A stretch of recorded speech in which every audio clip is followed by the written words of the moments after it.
हाँ, question number 4 को देखते हैं बच्चों। कह रहा है कि a taxi charges a fair of 2550 rupees for a journey of 150 kilometre.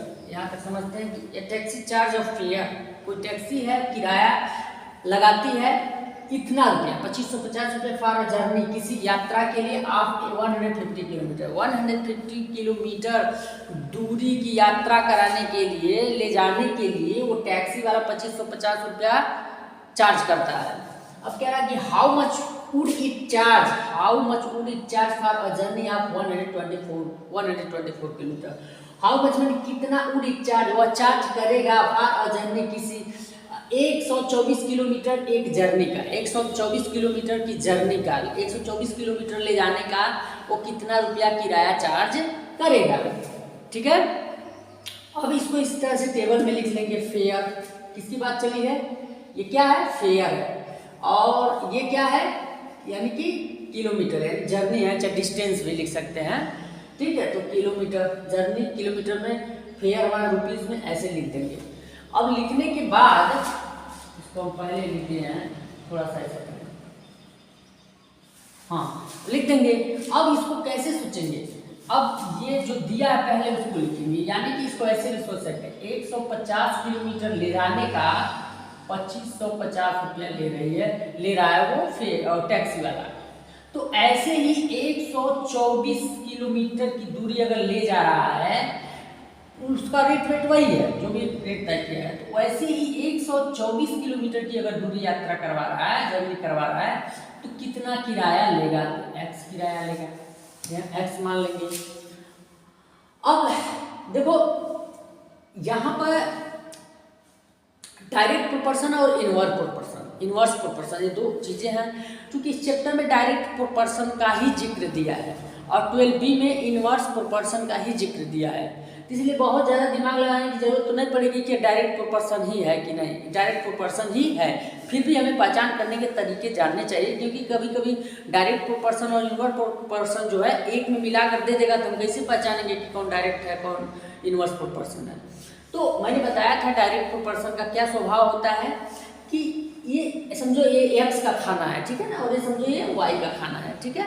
तो एक्स का वैल्यू देखो 150 किलोमीटर ले जा रहा है, कितना रुपया ले रहा है, 124 किलोमीटर ले जाएगा कितना, यानी कि इसकी वैल्यू घटा 150 ले जाएगा, 150 किलोमीटर ले जाएगा कितना लेगा, और 124 किलोमीटर ले जाएगा तो सीधी, यानी इसकी वैल्यू घटा, तो सीधी सी बात है कि किराया भी तो घटेगा ना, दूरी घटा तो किराया भी घट जाएगा। इसका स्वभाव क्या हो रहा है कि x का वैल्यू घटता जा रहा है, और इसका भी स्वभाव क्या है, y का वैल्यू भी घटता जा रहा है। और जब x का वैल्यू घटता जा रहा है तो y का भी वैल्यू घटे, या x का वैल्यू अगर बढ़ रहा है तो y का भी वैल्यू बढ़ता है, तो हम जान जाएंगे कि वो डायरेक्ट प्रोपोर्शन में है।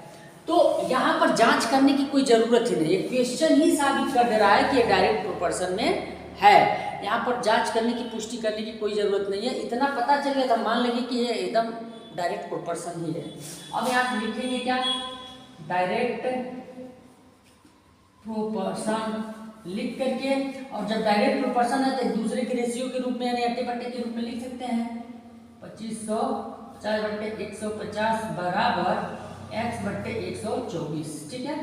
तो इसको इसमें मल्टीप्लाई करेंगे 2550 गुणे 124 बराबर x मल्टीप्लाई 150।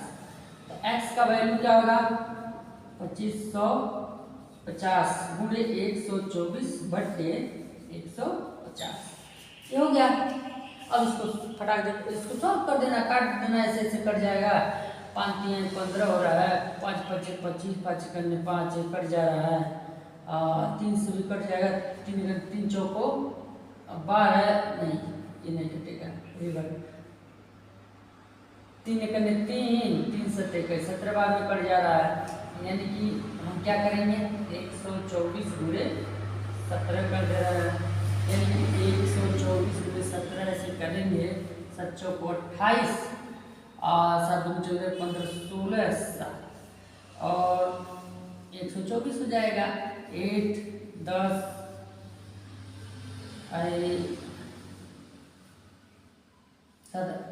8 9 10 और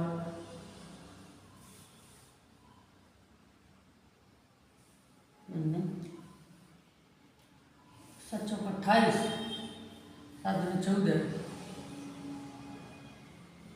15 16, 8 7 करने 7 1 8 होगा ना, 8 होगा।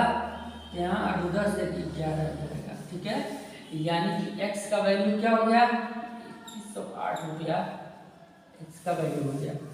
यानी कि 124 किलोमीटर अगर दूरी ले जाता है तो उसको इतना किराया फेयर देना पड़ेगा। ये हमारा क्या हो जाएगा, आंसर।